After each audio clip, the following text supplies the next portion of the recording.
Hi everyone, in this video I want to cover the basic installation and configuration for the RTH7600D thermostat. After labeling the wires and disconnecting them from your previous thermostat, mount the wall plate, level it, and secure it with the screws. After this, attach the wires to the corresponding terminals. On the thermostat faceplate, remove the tab that says Remove during installation. This activates the small backup battery, which saves your system settings if you should lose power. Insert the AA batteries in the proper orientation and connect the faceplate to the wall plate. Set the time and date with the up and down arrows.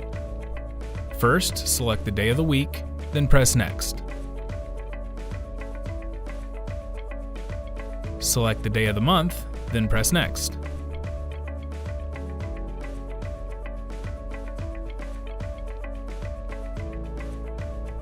Select the year and press Next. Anytime you need to make a correction, press the Go Back button. Press the Done button when you are finished. Using the up and down arrows, set the time. Press Done when finished. If your HVAC system is a gas furnace with an air conditioner, your setup is complete. If your system is not a gas furnace with an air conditioner, you will need to access the installer menu to modify the thermostat settings.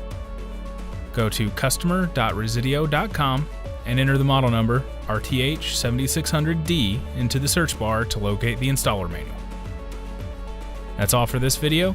Thanks for watching. For more support and documentation, please visit honeywellhome.com.